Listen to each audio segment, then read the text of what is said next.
बिना किसी कारण पत्रकार को गिरफ्तार करने का विरोध। झुमका महोत्सव की कवरेज करने के लिए गए थे पत्रकार। आंदोलन के लिए तैयार पत्रकार संगठन। छत्तीसगढ़ के सरगुजा जिले के कोरिया के अंतर्गत आने वाले झुमका बांध में झुमका उत्सव मनाया गया था। इसी दौरान एक पत्रकार अजीत पाठेकर को पुलिस वालों ने अकारण उठाकर उसे 151 के तहत जेल भेज दिया था। बताया गया है कि पत्रकार की जमानत भी पुलिस द्वारा नहीं होने दी गई, जिससे पत्रकारों ने नाराज होकर बैकुंठपुर थाने में अधिकारियों से चर्चा की। पत्रकारों को पुलिस अधिकारियों द्वारा कोई उचित उत्तर नहीं दिए जाने से नाराज पत्रकार कलेक्टर कार्यालय पहुंचे।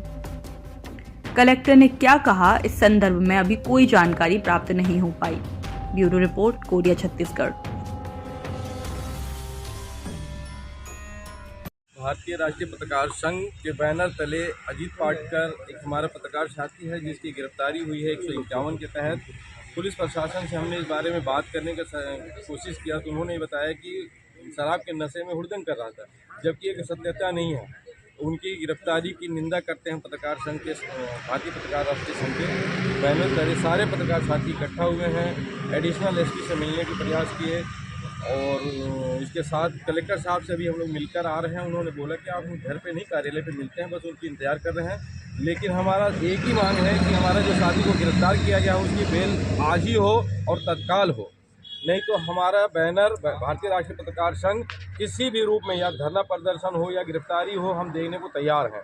हमारे साथी को आज ही बेल होना चाहिए, क्योंकि 151 शराब के हुड़दंग हमने कई बार थाने को सूचना देते हैं तो कोई कार्रवाई नहीं होती है, लेकिन हमारा पत्रकार साथी था तो तत्काल कार्रवाई हो गई। आखिर पत्रकारों पर यह अत्याचार कब तक होता रहेगा? शासन प्रशासन मौका मिलते ही अपनी वाहवाही लूटने के लिए, अपने कालर खड़ा करने के लिए हमें इसी पत्रकार को बुला लेते हैं अपने पास, और आज जब जरूरत पड़ती है पत्रकारों को तो झूठा आरोप लगाकर उस पर कार्रवाई करने को तत्काल तैयार रहते हैं।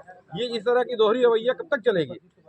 जैसा कि देखा जा रहा है अभी अंबिकापुर में मुख्यमंत्री के मौजूदगी में पत्रकारों के साथ ऐसा किया गया, और अभी ताजा मामला बैकुंठपुर में, इसमें आप क्या बोलना चाहेंगे? ये तो हमारा संघ पहले भी निंदा कर चुका है उसकी, और इसकी क्षमा याचना भी उनके नेताओं के द्वारा मांगा गया। उनको ऐसा महसूस हुआ कि हम पत्रकार साथी के साथ गलत किए हैं।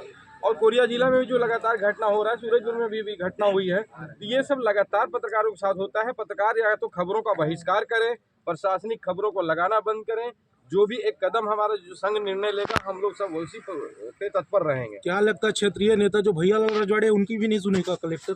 ऐसा हम लोगों को सूत्रों के द्वारा जानकारी मिली है कि भैयालाल जी ने कलेक्टर साहब से बात किया तो उन्होंने कहा कि थोड़ी सी हमें समय दें।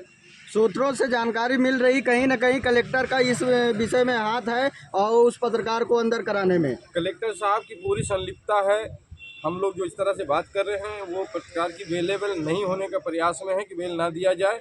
कलेक्टर साहब इसमें पूरी तरह संलिप्त है। वो एक जिले का मुखिया है और पूरे जिला उनका एक परिवार की तरह है। अगर परिवार के किसी सदस्य से गलती होती है तो क्षमा याचना के लिए लायक है, वो क्षमा किया जा सकता है। तो जब पत्रकार साथी आपके साथ बैठ सकता है, आपकी सारे अच्छे बुरे खबरों को लगा सकता है, तो हमसे अगर गलती हो गई, मान लो नशे की हालत, आप कहते हो मैं नशे में हूँ, तो मैं नशे को मानता हूँ कि आपने नशे में था हमारे पत्रकार साथी, लेकिन गलती हो सकती है ना।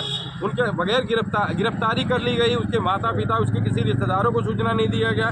प्रशासन के द्वारा ये बताया गया कि भैयालाल जी को खबर दिया गया। भैयालाल जी फिर आप विष्णुदेव शाह जी को खबर दे दो ना भैया जी। कलेक्टर साहब के द्वारा क्या लगता है कलेक्टर एक स्क्रिप्टेड कहानी बनाकर और पत्रकारों के ऊपर कार्रवाई की जा रही है। 151 का धारा जो पुलिस प्रशासन अपने जेब में लेकर घूमती है, किसी के ऊपर भी लगा सकती है 151 की धारा, उन धाराओं में कार्रवाई करके जेल भेज देना, क्या लगता है आपको? ये घोर निंदनीय है, ये कार्य घोर निंदनीय कार्य है। हमने अभी प्रशासन को बताया कि कलेक्टर परिसर के पीछे, एसपी कार्यालय के पीछे दारुओं का अंबार, बाटलों का अंबार पड़ा हुआ है। वहाँ पे जब रात में लोग दारू पीते हैं, शराब पीते हैं, तो वहाँ पे क्यों नहीं जाके आप छापा मारते हो, क्यों नहीं कार्रवाई करते? एक पत्रकार साथी की सूचना मिली तो तुरंत कार्रवाई हो गई। यहाँ तक कि जेल में शराब की मुहैया कराई जा रही है, आज खबर लगी है। तो ये प्रशासन कहाँ जागती है? पत्रकारों पे जागती है। की जांच कराई जाए तो दूध का दूध पानी का पानी हो जाएगा। उस खबर में सीसी फुटेज को देख लिया जाए। प्रशासनिक अधिकारी अगर जाग जाए तो अपने क्या संघ पत्रकार सुरक्षा कानून की मांग करती है? लगातार पत्रकारों पर इस तरह हमले हो रहे हैं। भूपेश बघेल ने जिस तरह झूठा वादा किया था पत्रकार सुरक्षा कानून की, क्या उस पर आप फिर से अडिग रहेंगे? बिल्कुल अडिग रहेंगे। भूपेश सरकार हम पत्रकारों के साथ छलावा किया है और आशा उम्मीद भी करते हैं भारतीय जनता पार्टी के विष्णुदेव साय मुख्यमंत्री जी से कि हमारी पत्रकार सुरक्षा कानून लागू करें और हमारी ये मांग बराबर बनी है और बनी रहेगी। इस मांग की लड़ाई हमेशा लड़ते रहेंगे, तत्पर रहेंगे। जी, जैसा कि